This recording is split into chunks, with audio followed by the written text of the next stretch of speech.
지난 이 로마서 13장은 이제 성도가 사회와 또 사회 속에서 살아가야 될 윤리적인 도덕, 그러니까 이것은 그냥 우리가 보편적으로 말하는 윤리 도덕이 아니라 복음 안에서 이루어진 윤리를 말하고 있습니다. 그래서 13장은 오늘의 이 말씀 속에서 바울은 이 로마서 전체를 통해서 성도가 이 복음 안에서 그 윤리를 한 장면으로 아마 이 정리해 놓은 게 13장이 아닐까 생각합니다. 그러면서 동시에 성도가 어떤 시대를 살고 있는지를 또 이 장에서 보여주고 선명하게 보여주고 있습니다.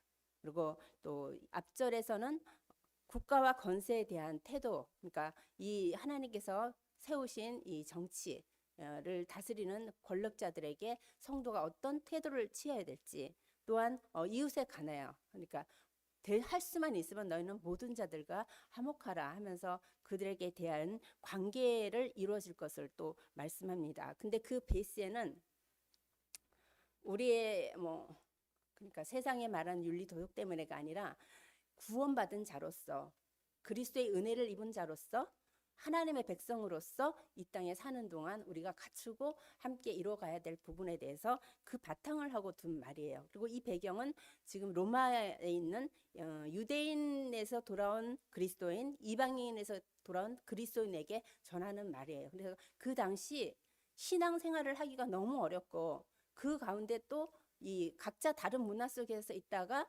그리스도 안에 들어와서 분쟁이 일어난 이 그리스도인의 분쟁 속에 있는 그들에게 하는 말이에요. 그렇지만 지금 우리에게도 하나님은 너희들이 이 땅에 우리가 살아가는 이 시대와 또 교회 안에서와 세상에서 해야 될 이것을 접합해서 우리가 잘 은혜로 이해하고 또 인도받았으면 좋겠습니다. 그래서 본문에서는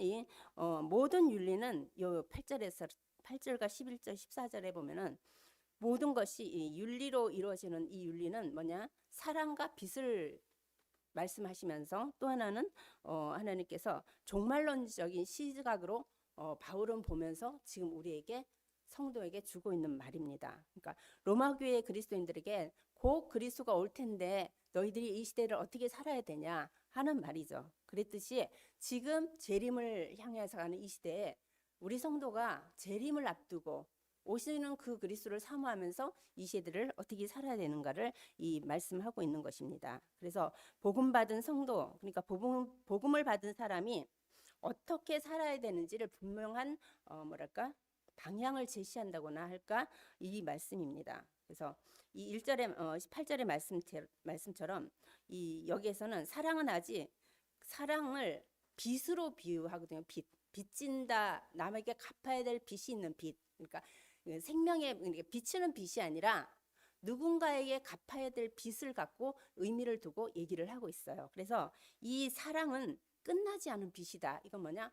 끝없이 갚아야 될 빚이라는 거예요. 이 사랑을 받았자, 이 사랑의 실제, 여기서 말하는 사랑의 실체는 뭐냐? 예수 그리스도예요. 그 그리스도께서 십자가에서 이루신 죽으신가 부활과 그 십자가의 피를 통해서 우리의 죄값으로 치른 그 값이 얼마나 큰지를 알고 또 그가 이루신 사랑으로 우리가 구원을 받은 그 사랑을 받은 자라 하는 것을 전제로 해서 말씀을 하시는 거예요. 그래서 그 사랑을 받은 우리 성도의 그 하나님 그리스도의 사랑을 받은 우리는 이 빚을 갚는 게 끝이 없다는 거예요. 이 빚진 자로 살아가는데 끝없이 갚아야 될 빚이 있는데 많은 자 중에 하나님이 특별한 은혜로 그 중에 나를 택하시고 여러분을 택하서 먼저 택하사 그리스도의 사랑 안에 이끄시고 그 사랑으로 그러니까 우리의 죄를 사하시고 이제 먼저 받았다는 의미 하나로 또 다른 자에게 끊임없이 그 사랑의 빛을 갚아 나가게 하시는 이거예요. 그래서 이렇게 사랑을 모든 그러니까 피차 사랑의 빛 외에는 아무에게든지 아무 빛도 지지 말라. 다른 빛은 지지 말라는 거예요. 그러면서 남을 사랑하는 자는 율법을 다 이뤘느니라. 정말 사랑하는 자. 그러니까 너무 길거리에서 이런 유튜브나 소식을 들었는데 길거리에서 막 너무 난폭하게 폭행하고 막 사람을 죽이려 하고 막 난장판을 일으킨 사람이 정신없이 칼을 휘두르고 있는 그 사람을 어떤 사람이 와가지고 뒤에서 그 사람을 끌어안았다고 하잖아요. 한참 끌어안고 앉아 있는데 그 모든 사람 그 막 발버둥친 사람이 이걸 딱 내려놓고 그냥 모든 것들을 회복했다고 그랬듯이 이 사랑이 그 한순간에 안아주는 그 사랑이 이 사람을 굉장히 뭐랄까 온화하게 만들고 잠잠하게 만들었는데 하물며 그리스도의 사랑을 받은 우리가 어떻게 살아야 되나 하는 것을 말합니다. 그래서 피차 사랑의 빛 외에는 아무 빛도 지지 말라고 합니다. 그래서 바울이 말하는 이 사랑의 빛이라고 하는 이 빛은 아까 말씀하신 것처럼 이 빛은 없어지지 않는 빛이에요. 계속 우리가 갚아가야 될 빛이라는 거예요. 근데 어떤 사람은 이렇게 육신의 빛도 빚을 지면은 빚진 사람은 언젠가 빚을 갚아야 되는데 이 빚을 갚지 않으면 오는 고통이 엄청 크잖아요. 육신의 빚을 졌어요. 은행에서 대출을 했어요. 남에게 뭐 돈을 빌렸어요. 그리고 뭐 이걸 했어요. 그런데 이걸 갚지 않으면은 막 너무 힘들잖아요. 독촉이 오고 그래서 삶이 고통스럽단 말이죠. 갚아야 된단 말이죠. 그랬듯이 우리 모두는 빚진 진짜 빚을 지고 갚지 못할 빚이 몇 가지가 있는데 그 중에 한두 가지를 뽑는다면은 자녀로서 부모를 통해서 태어난 자녀로서 부모를 통해서 받은 은혜 엄마 아빠를 통해서 받은 은혜를 평생 갚아도 다 못 갚는다고 얘기를 하잖아요. 그래서 며칠 전에 어떤 분한테서 이야기를 들었는데 내가 정말 TV를 봤나? 내가 3번을 태어나도 엄마가 나에게 해준 그 은혜의 빚은 갚지를 못한다. 이 얘기를 하는데 가슴이 뭐랄까 뭉클하더라고요. 그러면서 나는 그런 걸 못 느끼지 하는 이런 것도 있는데 여하튼 이 자녀가 부모를 향해서 받은 은혜의 빚은 갚아도 끝이 없다고 말합니다. 그러면서 성도가 하나님을 통해서 입은 구원의 은혜는 더더욱 크다는 거죠. 그래서 이 땅에서 우리는 갚을 수 없는 빚이지만 또 하나님 것은 갚을 수 없는 것을 불가함에도 우리는 갚고 살아야 된다는 거예요. 노력해야 된다고 성경은 말하고 있습니다. 그래서 그 성도가 이 빚을 갚을 것은 하나님이 삶에 하면 의무라고 얘기를 합니다. 성도로서 사랑의 빚을 갚는 건 너희 의무야 하고 말합니다. 그래서 이 의무라는 것은 뭐랄까 마지못해서 세상의 빚은 마지못해서 이게 너무 고통스러워서 갚지만 이 하나님께 빚진 이 사랑의 빚은 마지못해서 갚는 것이 아니라 의무라서 하는 것이 아니라 감사해서 너무 은혜가 커서 하나님이 주신 그 은혜가 너무 또 기쁘고 나이가 내게는 너무 큰데 저도 이 하나님을 만났으면 좋겠다. 사랑을 전하고 싶다 하는 마음으로 하는 것이 이게 의무라는 거죠. 그렇게 갚을 수 있는 것이 갚아가는 게 이 사랑의 빚입니다. 그래서 본문에서 성도는 하나님으로부터 받은 은혜의 사랑의 빚을 지고 있다는 것과 함께 그것을 갚아야 된다 하고 말하는 거예요. 왜냐면은 하나님은 세상을 이처럼 사랑하사 자기의 독생자를 보내주셨고 그 독생자는 십자가의 죽으심을 통해서 그 피를 흘리면서 우리 인생에 이 세상의 것으로도 무엇으로도 해결하지 못하는 이 죄의 문제를 온전히 다 이루고 해결하셨기 때문입니다. 그래서 하나님은 말합니다. 그 하나님의 사랑이 너무 큰 사랑을 우리가 받았기 때문에 베푸는 거. 이 빚진 자를 빚을 갚아라. 그래 어떻게 갚지? 내 노력이 아니라 그 하나님의 은혜를 기억하는 거예요. 기억하고 묵묵히 그 은혜를 받고 하나님께 기도하고 하나님의 감사하면서 사랑을 하면 이 안에 성령이 감동으로 정말 누군가를 기도하게 하고 누군가를 또 마음에 품게 하고 또 하나님을 또 섬김에 있어서 또 다른 의미를 갖고 섬기는 거죠. 이걸 갖고 하는 거죠. 그래서 성도는 이 사랑은 율법의 완성이 있다고 말을 하잖아요. 그러니까 그리스도가 이 땅에 오셔서 이룬 게 사랑인데 그 그리스도는 율법을 완성시켰어요. 그렇지만 성도가 율법을 완성시킨 건 아니라는 거예요. 성도는 율법이 온전히 필요해요. 하나님 주신 이 말씀이. 왜냐하면 그 율법을 통해서 죄를 계속 깨달아가고 또 죄를 발견해 가면서 하나님 앞에 더 가까이 가야 될 우리 육체를 입고 믿음의 성장이 있어야 될 우리가 이 땅에서는 그런 존재이기 때문이죠. 그래서 그러기 때문에 하나님은 우리의 사랑을 여기서 하나님이 나를 사랑하셨어? 이게서 끝나는 것이 아니라 10절에 보면요. 사랑은 모든 이웃의 악을 행하지 아니하니 그러므로 사랑은 율법의 완성이라 하면서 요한복음 13장 34절에는요. 내가 새 계명을 내게 주노니 하나님은 새로운 계명을 주신답니다. 예수 그리스도가 이 땅에서 이루신 그 모세를 받아서 주신 계명, 또 그리스도께서 오셔서 완성된 이 계명 이외에 우리에게 주시는 계명 하나가 내가 너희를 사랑한 것 같이 너희도 사랑하라고 말합니다. 그래 너무 좋아 사랑해.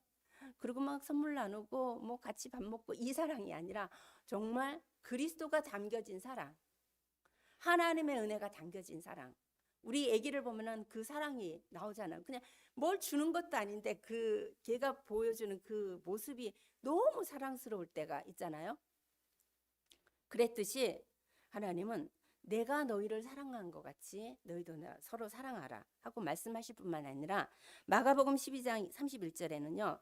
내 이웃을 내 몸과 같이 사랑하라고 말씀하십니다. 이게 예수님의 명이에요. 그리고 그러면서 그 다음 절은 뭐냐? 이보다 더 큰 계명이 없느니라고 말씀합니다.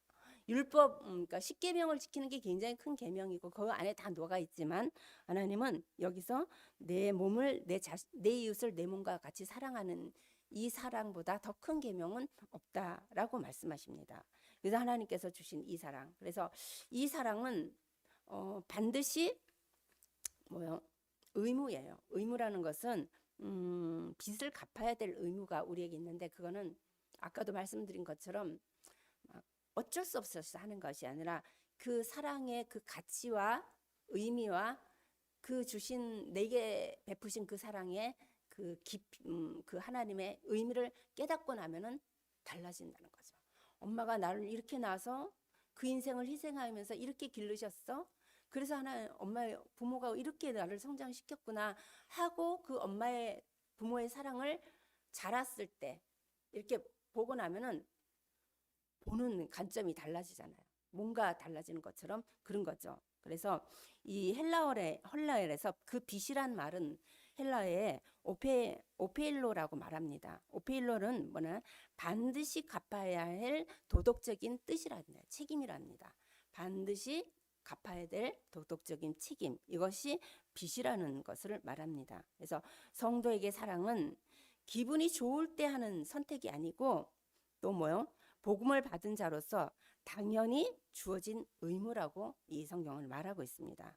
그래서 우리가 이 빚진 자로서 갚아가는데 어떤 분은 이렇게 저렇게 밖에 나가서 메시지를 전하면서 어떤 분은 정말 기도하면서 가정을 돌보면서 다양한 모습으로 하지만 그 속에 중심이 담겨 있고 하나님의 은혜와 그 빚진 마음으로 영혼을 담고 한다면은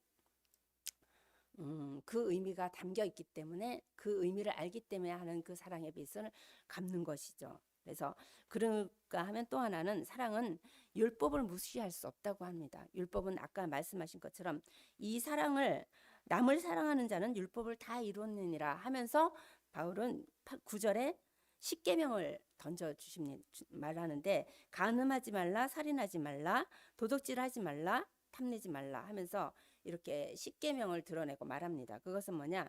이 율법을 무시할 수 없다는 거예요. 왜냐면은 율법은 그 법을 다 지키라는 것이 아니라 그 율법을 통해서 우리가 도저히 지킬 수 없구나. 하나님의 은혜가 아니면 안 되는구나 하는 것을 깨닫는 거죠. 그리고 율법을 통해서 계속 죄가 발견되는 거라는 거예요. 그러니까 이 율법을 통해서 하나님이 그래서 그 은혜가 십자가에서 다 이루어졌구나. 그래서 사랑은 율법의 완성이라고 말씀하시는 것입니다. 그래서 우리는 이 율법이 우리에게 무시할 수 없는 것은 율법을 폐로내라, 율법이 필요 없다가 아니라 율법이 우리에게 너무 필요해요. 이 말씀이 우리에게 너무 필요하고 이 말씀을 우리에게 비춰볼 때만이 나의 모습을 거울로 보듯이 정확하게 볼 수 있기 때문입니다.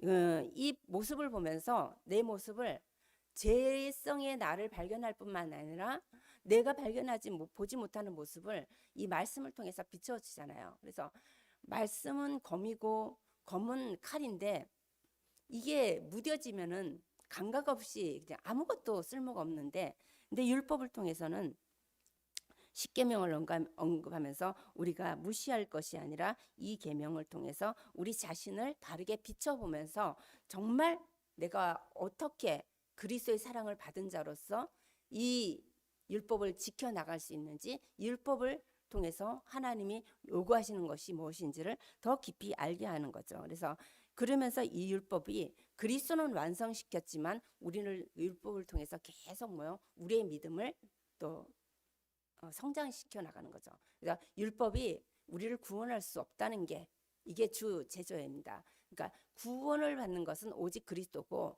그 구원받은 자에게는 율법이 꼭 필요하다. 정말 이 율법을 통해서 믿음의 성장과 함께 하나님 앞에 하나님의 사람으로 날마다 말씀을 통해서 거듭날 수 있기 때문입니다. 그러면서 그렇지만 사랑은 율법을 대체하는 것이 아니고 이 율법은 계속 우리를 통해서 하나님은 우리 자신을 만들어 나가시는 그 길이라는 것을 알고 있습니다. 그리고 또 하나는 사랑은 이웃에게 악을 행하지 아니하나니 이렇게 말합니다. 그것은 그리스도는 이 땅에 오셔서 우리가 죄인이고 악하고 하나님을 대적하는 자고 원수였는데도 우리에게 그거를 하나도 묻지 않았어요. 그리스도를 제가 믿고 구원받을 때 하나님께서 저에게 너 이런 죄를 졌었잖아. 너 나한테 이렇게 원수된 일을 했었잖아. 너 이렇게 나를 핍박했잖아. 한마디도 물어보지 않았는데 그리스도의 사랑 십자가의 그 복음을 듣는 순간에 은혜로 말미암아 스스로 고백하게 되는 거죠. 내가 죄인이었습니다.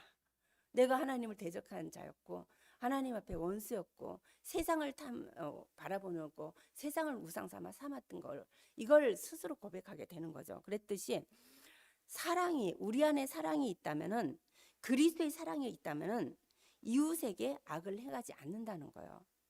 악을 행하지 않는다는 것은 아까 율법을 말씀한 것처럼 그 이웃을 간음하면서 살인하면서 도둑질하면서 그 이웃의 생명을 한마디로 말하면은 생명을 해를 끼치면서 살지 않는다는 거예요. 누군가에게 해를 끼치면서 고의적으로 해를 끼치면서 자기의 유익을 위해서 이익을 위해서 뭘 탐하기 위해서 이렇게 살지는 않는다는 것. 진짜 구원받았다면은. 그래서 사랑은 이웃을 악을 행하지 아니하니 이렇게 말합니다. 왜냐면은 그 이웃의 생명을 존중하게 되는 거예요. 그 이웃의 삶을 존중하는 것입니다. 조금 부족하면은 기도해주고 조금 또 힘들면 손을 내밀 수 있고 이것이 정말 그리스도의 사랑을 가진 자의 모습이다. 왜 그 이웃의 생명을 존중하냐? 구원받는 우리에게만 하나님의 형상이 있는 것이 아니기 때문이에요. 이 땅의 모든 생물인 자는 하나님의 형상으로 지음받았기 때문에 불신자도 하나님의 형상으로 지음받았지만 아직 그가 그리스도를 만나지 못해서 그리스도가 회복되지 못한 하나님의 형상이 회복되지 못했을 뿐이지 그 하나님의 형상이 그 안에 숨겨져 있기 때문이에요. 그것은 뭐냐? 하나님의 형상을 그 생명을 존중할 뿐만 아니라 하나님의 주권 속에 하나님 만드심을 인정하고 하나님을 높이는 것이기 때문이에요. 그래서 우리 자신을 낮추고 겸손해지는 것은 하나님을 높이시는 거고 또 하나님이 그 이웃에 더 하나님 우리와 같이 내가 믿기 전 같이 그 모습이었지만 하나님께 돌아오는 그 길을 위해서 우리에게 악을 행하지 말라라고 말합니다. 그렇지만 이 악을 행하는 거, 이 율법이 드러난 거지 사실은 모세 율법을 통해서는 그 삶에서 드러나는 그러니까 그 악한 행동을 말하잖아요. 간음과 도둑질과 살인과 탐과 시기. 그런데 마가복음에 와서 예수님이 오시고는 마가복음 7장 20절에서 21절, 23절을 보면은 마음으로 짓는 죄, 모든 것들은 이 겉으로 난 것이 문제가 아니라 네 속에서 악함이 나와서 육을 더럽게 한다고 말합니다. 그래서 저 악이 문제가 아니라 내 속에 있는 이 죄가 더 큰 문제라는 것을 예수님이 보여준 것처럼 사랑을 받았지만 우리에게도 그 악이 있기 때문에 그 이웃의 악을 행하지 말고 내 속에 있는 악을 더 보는 것이 더 중요하지 않나, 이런 말씀입니다. 그러면서 요한일서나 이서에 보면은 이 사랑에 대해서 굉장히 많이 사도 요한이 이렇게 말씀을 하고 있어요. 그 중에 이렇게 말합니다. 요한일서 3장 23절에는 그의 계명은 이것이니, 그러니까 하나님께서 그리스도를 통해서 주신 계명은 곧 그 아들 예수 그리스도의 이름을 믿고 그가 우리에게 주신 계명대로 서로 사랑하는 거예요. 그러니까 끝내는 사랑이에요. 하나님이 우리를 사랑한 것처럼 우리가 사랑하는 거예요. 그러니까 그 사랑은 겉으로 표면적인 사랑이 아니라 이 안에 영혼을 담은 사랑, 하나님이 생명을 담은 사랑, 하나님이 일하시고자 하는 계획된 사랑, 하나님의 주권 안에 이루어지는 사랑을 말하고 있는 것입니다. 그래서 요한일서 4장 19절에도 내가 저 이웃을 사랑하는 것처럼 같지만 그게 아니라 우리가 하나님을 사랑함이 아니라 하나님이 우리를 사랑하셨다 그래요. 그래서 하나님은 먼저 우리를 사랑하신 것처럼 내가 이웃을 사랑하는 것이 아니라 하나님이 이웃을 사랑할 수 있는 마음을 허락하신 것이고 그 순간 품게 하셔서 내가 내 속에서 사랑이 나오는 것인지 우리 속에 스스로 사랑할 수 있다? 절대 없다는 거예요. 그래서 사랑은 어디서 나오냐? 그리스도 사랑의 실체 대신 예수 그리스도 안에서 나오지만 내 안에 계신 그리스도께서 하나님의 은혜를 주셔서 중보기도 하는 것도, 영혼을 품고 기도하는 것도, 교회에서 예배 드리는 것도 하나님이 주신 은혜 사랑이 있었기 때문에 나올 수 있는 사랑이라는 거예요. 전적인 뭐냐? 하나님이 허락하신 사랑이고 하나님이 주신 은혜의 사랑이고 하나님이 이끄시는 사랑이라는 거죠. 그래서 우리는 우리 것이 0.001도 들어가지 않았다는 거예요. 왜? 우리 존재는, 우리 육에서 나오는 것은 마가복음 7장의 말씀대로 악과 함께 죄밖에 없는 거예요. 정말 저도 이렇게 말하지만 다른 얘기를 할 때는 여기 강단을 내려가면 또 세상 얘기와 사람 얘기와 환경의 얘기하면서 하는데 지난주도 내가 왜 하나님의 생각을 하지, 하나님의 계획과 뜻을 생각하지 않고 내가 깨달았다, 내가 생각했다, 나는 이런 생각을 한다, 내 주장을 참 많이 하는 사람이구나, 그 뭐냐, 내가 정말 악한 사람이구나 하는 것들을 참 많이 발견해요. 거기서 내 소리를 너무 많이 낸다 하는 걸 발견해요.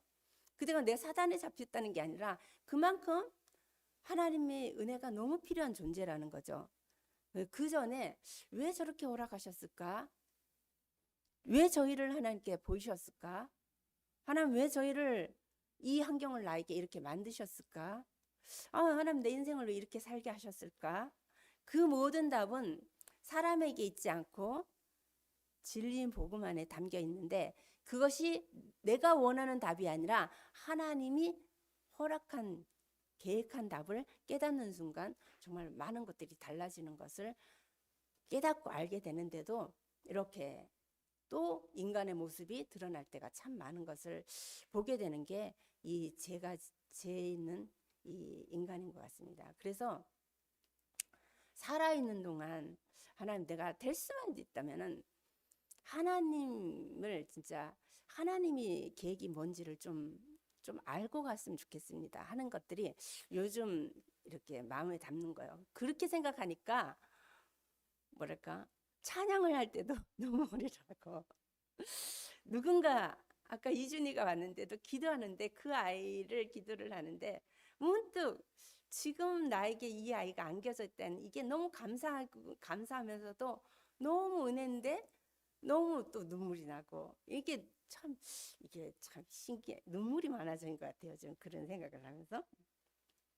여튼 그렇습니다. 하나님께서 우리에게 이렇게 주셨다는 거죠. 이렇게 말씀하면서 하나님은 고린도전서 13장에는 이제 믿음과 사랑과 소망 중에 그 중에 제일은 뭐라 그래요? 사랑이래요. 그런데 사랑이 없으면 꽹가리 울리는 진리는 꽹과리 같다고 말이 그렇답니다. 그러니까 우리가 아무리 좋은 진리를 선포한다 할지라도 완벽한 성경의 말씀을 이게 답이야 하고 말한다 할지라도 그 안에 그리스도의 사랑이 담겨지지 않고 그게 진짜 가슴에 믿지 않는 저 영혼에게 전달되지 않은 그 아픔으로 전달되지 않는다면은 꽹과리나 마찬가지라는 거예요. 그래서 이 진리가 어쩌면은 나를 더 먼저 깨우게 하고 내가 진짜 하나님을 사랑하는가, 하나님이 나를 사랑한 만큼 사랑할 수는 없죠. 그런데 이 사랑의 의미를 깨닫고 전달하는 게 진리의 복음일 때 그 영혼이 진짜 이게 전달되고 그게 진짜 사랑이었을 때 사단이 손을 놓는 거 아닐까, 놓는 거라고 이런 생각이 들어요. 정말 영혼을 가슴에 품고 사랑으로 저 이웃을 사랑으로 기도하고 그 진리를 전하는 마음으로 기도했을 때 우리 그거 이렇게 복음 전할 때 매일 있었던 건 아니지만 있잖아요. 정말 너무너무 막 그 영혼을 두고 기도하면 너무 애달프고 정말 이걸 들어야 되는데 이런 심정, 그게 사랑의 전달. 근데 그 영혼도 안다는 거죠. 그래서 지식이 전달이 아니라 그리스도의 사랑이 우리를 통해서 전달되기를 이렇게 원하고 있는 것입니다. 그래서 정말 이 본질의 의미를, 사랑의 본질의 의미를 진짜 깨닫고 나면 그 보는 관점이 전달하는고자 하는 의미가 잘 달라질 것 같아요. 지금 저 영혼이 안 듣는다 그래도, 이게 진짜 아니라 그래도 정말로 이게 달라진다는 것을 참 많이 느낄 것 같아요. 그래서 바울은 그 말을 하는 거예요. 사랑은 율법의 완성이다 라고 말합니다. 그러면서 바울은 바로 11절에서 12절에는 완전히 돌립니다. 이건 뭐냐, 진짜 이 시대를 뭐랄까, 오늘 말씀의 제목처럼 마지막 때를 사는 성도가 어떻게 지혜롭게 살아야 되는지 시기와 때를 딱 다시 돌려서 말합니다. 사랑에 대한 걸 다 풀어내고 너희들이 그럼 어떻게 살아야 되냐, 이 마지막 때, 이러면서 말합니다. 그래서 바울은 시선을 돌리죠. 그러면서 시간과 때에 대해서 말합니다. 시대를 말하는데 또한 너희가 이 시기를 알거니와 자다가 깰 때가 벌써 되었으니 라고 합니다. 이것은 베드로전서 4장 7절에 말씀하시는 것처럼 만물이 마지막 때가 가까웠다는 거예요. 마지막 때. 우리 인생도 이 때가 지금 우리가 세상을 보면서 이 말세야 하잖아요. 그 말세는 초림과 재림의 사이, 그걸 말세라 그러는데 말세 지말이라고 하잖아요. 말세 지말은 진짜 말세 중에서도 마지막 말세, 그게 그리스도의 재림이 가까울 때예요. 그런가 하면 우리 인생에도 마지막 때가 있는 것 같습니다. 우리가 늘 이렇게 젊고 늘 잘하고 늘 다리에 힘 있고 이런 세대가 아니라는 것을 요즘 들어서 좀 많이 깨닫고 있습니다. 그렇지만 이 마지막 때 너희는 정신을 차리라고 합니다. 그래서 베드로전서 4장 7절에는 만물이 때가 가까웠다. 우리 인생의 때도 가까웠던 거예요. 그래서 그러므로 너희는 정신을 차리고 근신하여 깨어라. 근신하라, 깨어라니까. 이러면서 여기저기 막 돌아다니는 이게 아니라 이 영적으로 깨어 있어라, 근신하라 하고 말합니다. 그리고 기도하라고 합니다. 하나님과 교제할 때다, 근신하고 있을 때다, 또 깨어 있을 때다 라고 말하는 거죠. 그러면서 우리는 이 시대가 어떤 때냐, 아무런 감각 없는 시대를 살아가는 게 아니라는 거예요. 이 시대는 단순한 시대가 아니라는 거예요. 그러면서 하는 말이, 하나님께서 이 마지막 때 의미를 부여하고 결정적인 때인데 곧 그리스도가 오실 때다 라는 거예요. 그러니까 데살로니가 전서에 보면 금방 오셔, 예수님 거기서 오셔, 곧 오셔, 지금 우리 곧 오실 거야, 조금만 기다려 하는 것처럼 그 때라는 거예요. 그래서 우리가 지금 이 시대를 봐도 정말 세상이 돌아가는 거 보면 너무 빠르게 AI를 통해서 너무 막 신속하게 들어가는데 영원할 것 같지만 아니라는 거예요. 성경은 그렇게 말하고 있지 않다는 것이죠. 그러면서 성경의 몇 구절을 통해서 이 말세에 일어날 때를 우리에게 이미 말씀하고 계셔요.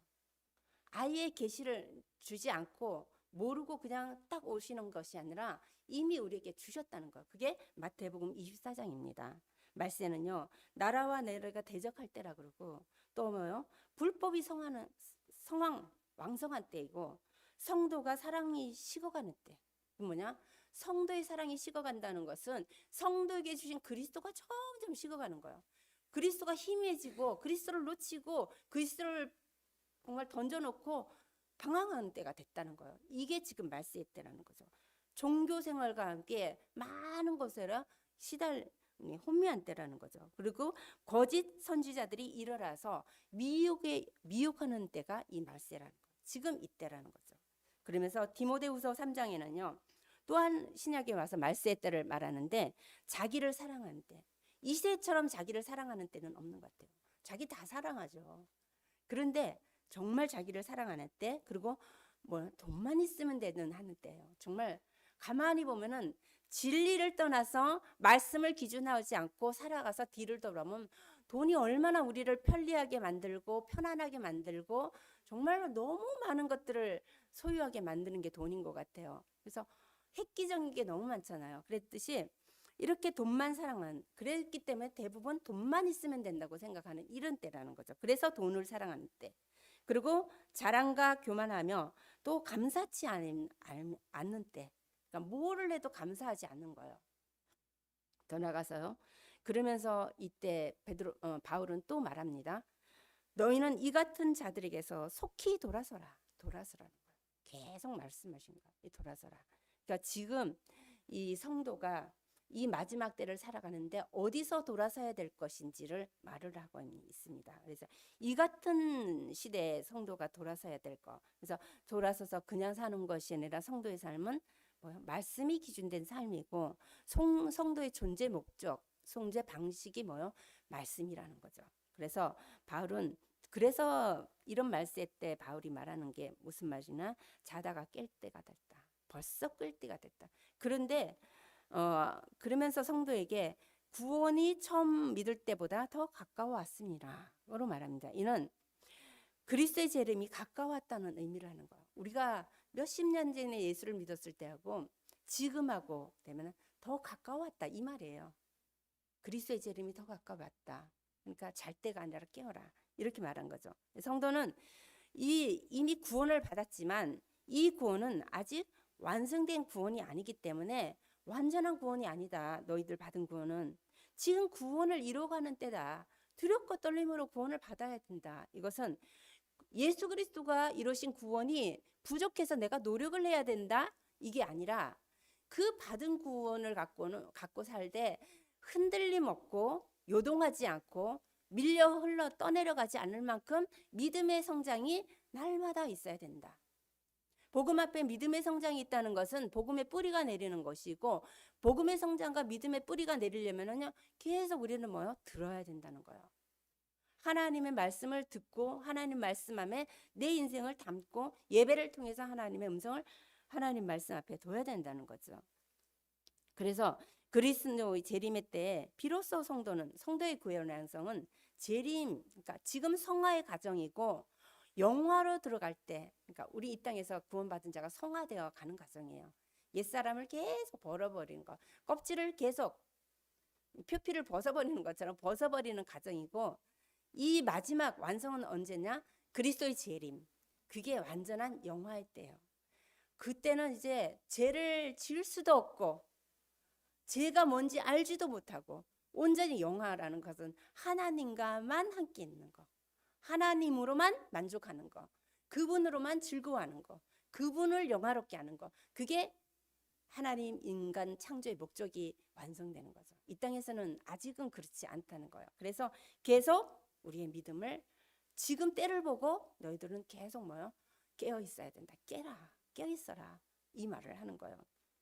그런데 그래서 성도의 신앙은 이렇게 해야죠. 그래서 이 재림이 가까이 옴을 강조하면서 그에 합당하게 거룩한 삶을 살아야 되는 성도이기 때문에 신앙을 잠든 채 유지해서는 안 된다. 재림이 계속 오늘하고 내일하고 어디가 가깝겠어요? 내일이 더 가까운 거예요. 아직 오지 않았지만 점점 우리는 가까이 가는 거예요.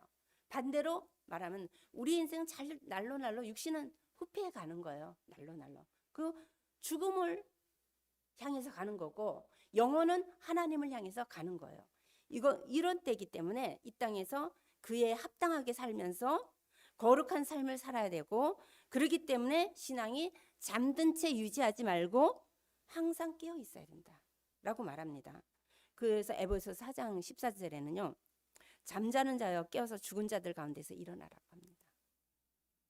죽은 자와 잠자는 자가 같이 눈을 감고 이렇게 누워 있으면 똑같이 잠자는 것 같아요. 그런데 죽은 자는 에베소서 2장의 말씀처럼 생명이 없는 거예요. 허물과제로 죽은 거예요. 근데 나팔소리에 일어나는 건 이 잠자는 자예요. 근데 지금 일어날 때라는 거예요. 성도는요, 생명이 있고 그냥 잠들어 있는 거예요. 그건 뭐냐? 영적인 침체 상태에 있다는 거예요. 깨어나라는 거죠. 그래서 이 에베소서 4장 14절의 말씀대로 왜 그러냐? 왜 죽은 자 가운데서 일어나야 되냐? 그리스도께서 너에게 빛을 비추셨느니라. 빛을 비춰서 생명의 빛이 있고 생명의 말씀 있는 자가 그 죽은 자들과 함께 잠을 자면 되겠느냐?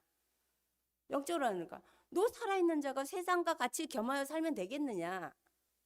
세상과 혼탁하게 같이 죽은 자들과 같은 문화 속에 같이 있어서 되겠느냐? 이 말이에요.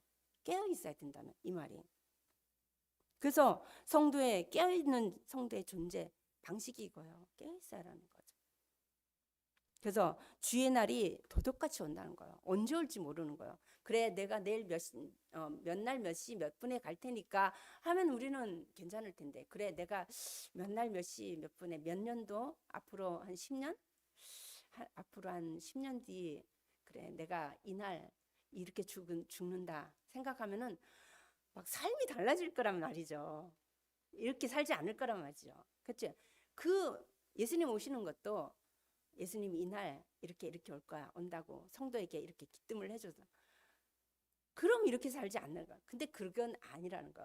절대 그렇지 않아요. 항상 깨어 있고 항상 주 안에서 주를 향해 있고 두렵고 떨림으로 성화의 삶을 살아가면서 그 재림을 사모하면서 하나님을 바라보는 삶은 긴장된 삶이에요.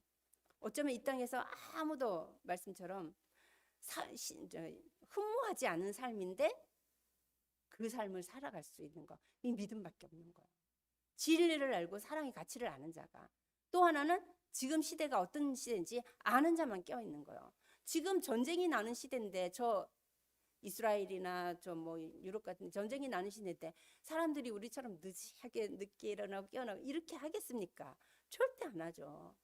그런 것처럼 때가 그렇지만 지금 우리의 때는 이런 때라고, 내일이지 언제지 모르고 도둑같이 온다는 거예요.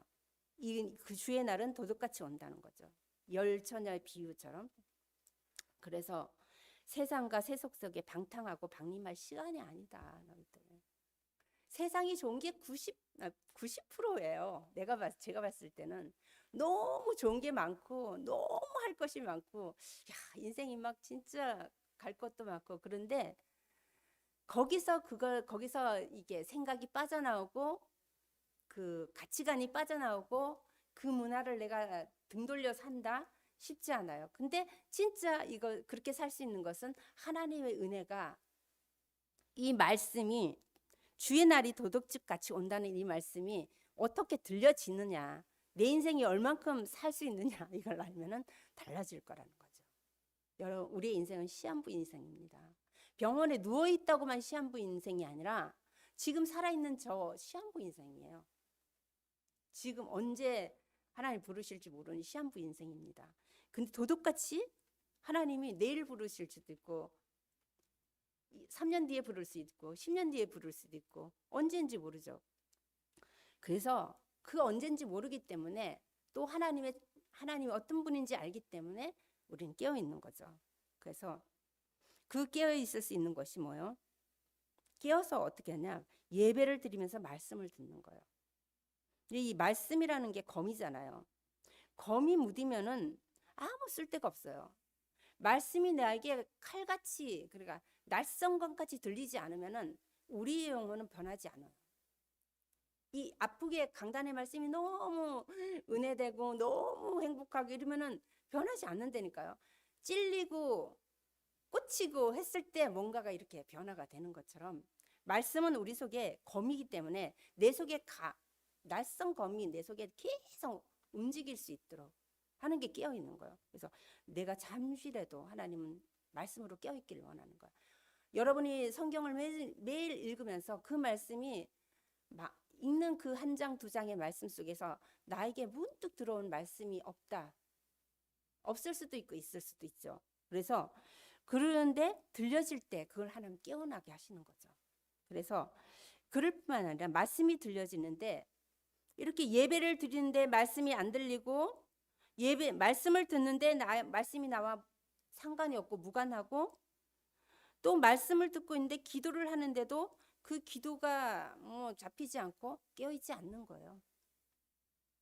아무 감각 없는 거예요. 검이 날이 없는 검처럼 생명의 빛이 들어왔는데 어둠 속에 빛인데 어둠 속에 들어가도 이 빛이 비쳐서 저들이 눈부시고 빛이 느껴지는 그 빛의 감각을 모를 때는 내 안에 빛이 비춰지지 않는 거예요. 그건 뭐냐? 내가 지금 성도인 나 자체가 깨어있지 않다는 거예요.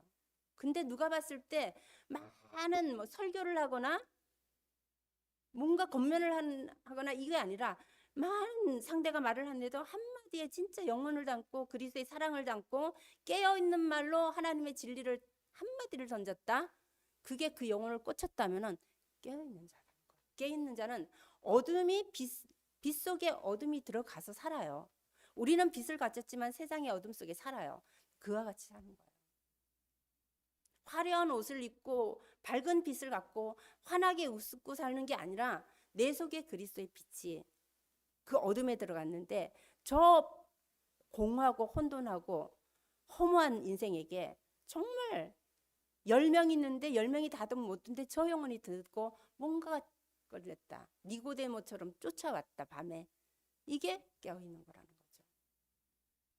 그래서 정말 이 말씀을 통해서 우리에게 움직일 수 있는 것, 말씀이 나를 움직이고 또 내 안의 말씀이 또 누군가를 움직이는 거야. 이건 강요가 아니고 의무가 아니고 지시가 아니고 이건 지식이 아니라 그 움직이는 게 성령의 역사고 그게 하나님이 일하시는데 누구 통하나? 믿음의 사람 한 사람을 통해서 깨어있는 한 사람을 통해서 한다는 거죠. 그래서 성경을 통해서 그걸 말하는 거죠. 바울은 그 얘기를 하는 거예요. 지금 때가 어느 때냐? 지금 내가 사는 이때가 어느 때냐? 너무 광범위합니까? 그럼 내 자신을, 우리 주변을, 우리 가정을, 우리 교회를 봤을 때도 아마 그때가 보이지 않을까 생각합니다. 그래서 그럴 뿐만 아니라 바울은 밤과 낮을 대비해서 또 얘기를 하고 있어요. 그래서 밤이 깊고 낮이 가까웠으니 라고 합니다. 그러므로 우리가 어둠의 일을 벗고 빛의 갑옷을 입자 라고 말합니다. 그래서 밤이 뭐냐면은 여기서 비유한 밤이 죄와 영적인 무지함과 방종하는 시대를 말하는 거야. 그러니까 깊이 설명하지 않아도 우리가 다 알겠죠. 밤, 어둠, 혼탁. 이게 뭐냐? 죄와 영적 무지함과 하나님을 알고자 하지 않고 하는 이 시대. 그리고 방종하는 시대. 그러니까 맘대로 사는 시대예요. 그런가 하면 낮은요, 하나님의 나라와 구원을 완성을 가리키는 것이라고 합니다. 그러니까 이 의미를 알기 때문에 많은 거야. 낮은 빛이에요. 우리가 해가 뜨면 낮이구나. 해가 지면 어떡해? 밤이구나 하잖아요.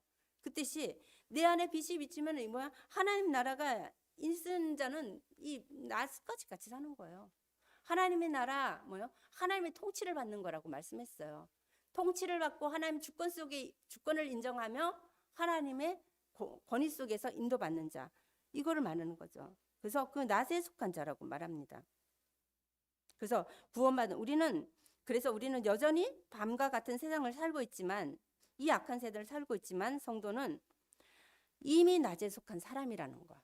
밤 어둠 속에, 세상 속에 들어가서 거기서 내 존재가 뭐야? 저들은 저렇게 하는데 난 도대체 뭐야? 거기서 허우적거릴 존재가 아니라는 거예요. 너희가 세상에 들어가 있지만, 너는 어둠 속에 들어가서 살지만 빛이다. 너 정체성을 알아야 한다.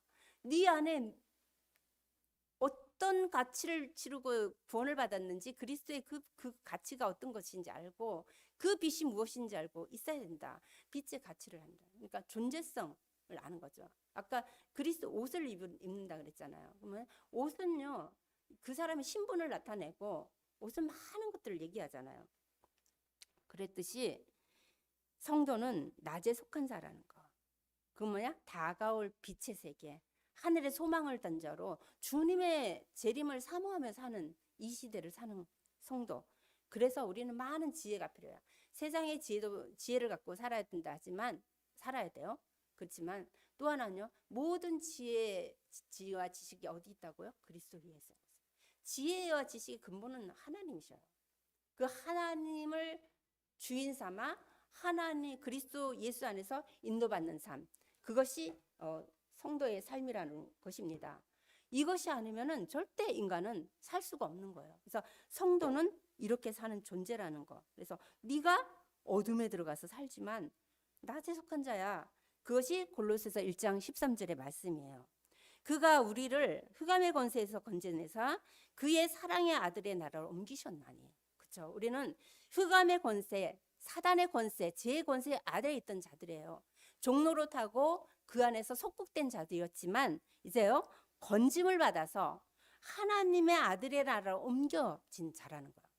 그 건짐이 사랑이에요. 그 건지신 분이 그리스도예요.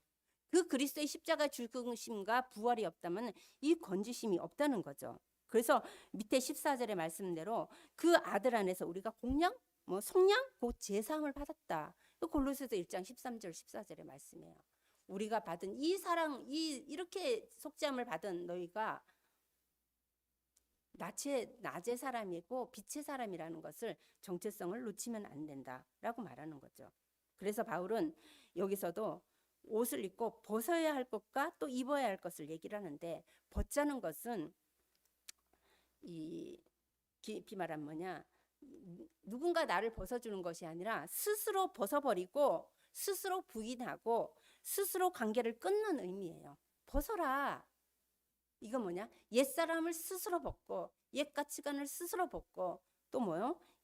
갖고 있는 자기 스스로를 부인하라. 그러니까 하나님과 관계없을 그때 시절의 모든 것들을 벗어버리고 또 나를 부인하고 그리스도 예수로 살아야 된다는 거. 그러니까 그 관계를 끊어버리라는 것이 벗으라는 말이고, 또 입으라는 것은 뭐예요? 성도가 입어야 할 것은 그리스도의 옷이라는 거예요.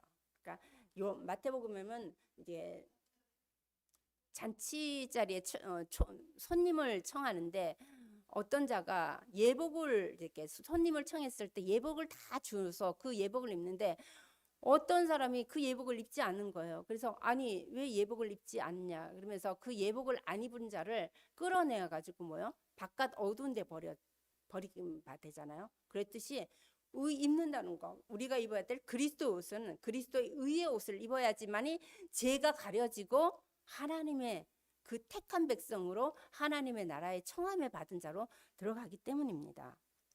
그러면서 13절 14절에 말씀하시는 거예요. 하나님의 자녀답게 행하라. 이제요, 이 시대에서 하나님의 자녀답게 지혜롭게 행하 어둠의 일들을 나열하는데 낮에와 같이 단정히 하고 밤에처럼 방탕과 술 취함과 음란과 호세에 가지 말며 투쟁과 시기하지 말며 또 뭐요? 말라고 한다. 이 말은 뭐요? 바울은 추상적인 의미로 이렇게 던진 말이 아니에요. 이거는 삶에서 행동으로 마음에 품은 게 행동으로 나오는 것처럼 삶에서 나오는 거야. 근데 이렇게 방탕과 술 취함과 음란과 호색과 투쟁과 시기와 이 삶이 추상적인 건 좋겠는데 삶의 현실로 드러나면 열매가 맺혀진다는 거죠. 그 열매가 악의 열매. 그렇지만 우리는 그리스도의 열매를, 하나님의 그리스도 예수 그리스도의 열매는 성령의 9가지 열매가 있잖아요. 바뀌는 거죠. 그래서 이 시대, 이렇게 바울이 말하는 이 로마 시대의 이 문화를 두고 이 로마의 헬라인 이방인 그리스도인과 유대인 그리스도인에게 전하는 말씀이에요. 그러니까 이 시대, 그러니까 로마의 시대가 이렇게 방탕과 술 취함과 투쟁과 시기와 이 많은 악독이 만연했던 시대예요. 그 시대에서 있었는 이 일이 바울이 있었던 이 시대만 있었냐? 그렇지 않다는 거. 성경 전반적으로 보면 창세기 3장부터 시작해가지고 계속 이어오는 거예요. 그 타락과 혼탁함과 세상의 어두운 문화, 성의 문란 이것들로 인해서 많이 망하고 또 일어나는 것들을 보게 됩니다. 그게 가인과 아벨이었고, 그게 창세기 6장 홍수였고, 그게 바벨탑이었고, 그러면서 롯 시대의 그 소돔과 고모라였던 것을 보여주죠. 그런데 로마 시대도 그랬듯이 지금 우리가 사는 시대도 역시 마찬가지라고 동일하게 경고를 하고 있는 상황입니다. 그래서 성도가 이 시대, 자 우리가 사는 이 시대가 얼마나 정말 힘들고 어려운 시대냐, 이 마지막 때에 사는 성도가 가져야 될 지혜가 성경에 다 기록돼 있고 성경을 통해서 성령은 말씀하고 계십니다. 그렇기 때문에 너는 단정히 행하라. 그건요 태도를 의미하는 거예요. 행하는 것은 태도잖아요. 그래서 그 태도는 하나님 앞에 부끄럽지 않는 삶을 살아야 한다. 그리스도의 사랑을 입고 구원받은 자답게 살아야 한다. 빛 가운데 드러나서 흔들리지 않는 삶을 살아야 된다. 이렇게 말하죠. 그러면서 그리스도의 옷을 입으라고 합니다. 그래서 에베소서 우리 4장 21절 한 절만 찾아보겠습니다.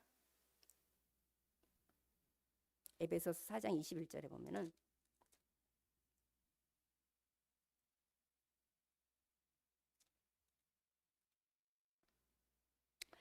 4장 21절에서 23절 읽겠습니다. 제가 진리가 예수 안에 있는 것 같이 너희가 참으로 그에게서 듣고 또한 그 안에서 가르침을 받았을진데 너희는 유혹의 욕심을 따라 썩어져가는 구습을 따르는 옛사람을 벗어버리고 오직 심령을 새롭게 되어 하나님을 따라 의와 진리의 거룩함으로 지으심을 새 사람을 입어라. 이것이 지금 마지막 세대를 살아가는 성도의 삶이고 지혜로운 삶이라고 말합니다. 그래서 우리가 이렇게 그리스도의 옷을 입는다는 것은 육신의 정욕과 육신의 일을 도모하지 말아야 되는 거예요. 그리고 또 하나님 예수 그리스도의 성품을 따르는 삶을 방식을 얘기하는 것이 맞습니다. 이 또한 우리의 힘으로 되지 않기 때문에 그리스도께 하나님께 은혜를 구해서 그러니까 계속 은혜를 구하는 삶이 믿음의 삶인 겁니다. 그래서 이런 삶을 살도록 말합니다. 그러면서 마지막 로마서 13장 보면은요. 13장 14절에 보면은 말씀입니다. 오직 예수 그리스도의 옷을 입고 정욕을 위하여 육신의 일을 도모하지 말라. 이것을 통해서 마지막 결론을 짓습니다. 그래서 오늘의 이 말씀을 보면은요. 성도는 사랑의 빚진 자다. 그리고 사랑은 율법의 완성이다. 이것은 그리스도께서 이뤘지만 우리를 통해서 하나님 이뤄 가신다. 그리고 우리는 밤의 사람이 아니라 낮의 사람이라는 사실을 늘 기억하고 그리고 깨어서 그리스도의 옷을 입어라. 바울은 옷의 갑옷을 얘기를 할 때 로마 군병을 생각해서 이 갑옷을 전투적인 의미를 많이 쓴 것 같아요. 그래서 에베소서 6장에서 전신갑주를 입어라 이렇게 말이 하잖아요. 이 땅의 교회는 전투하는 교회라고 말합니다. 영적인 전투. 우리가 그리스도 옷을 입지 않으면은 내 힘으로는 쓸 수 없는 세상이기 때문이죠. 그래서 교회는 그래서 이 어두운 시대에 정말 우리 교회가 빛의 존재라는 것. 무용교인 나도 세상에 살면서 빛의 존재지만 또 세워진 이 하나빛 교회도 빛의 존재라는 사실을 그리고 이 빛의 존재이기 때문에 날마다 그리스도의 옷을 입는 삶을 살아야 된다고 그것이 합당한 삶이라고 말씀하고 있습니다. 그 삶을 정말 이 시대를 우리가 정말 잊지 말고 감각 없는 자가 되지 말고 깨어있는 자로 마지막 때를 사는 성도의 지혜가 날마다 우리 속에 말씀을 통해서 이루어질 수 있도록 예수님의 이름으로 권면드리겠습니다.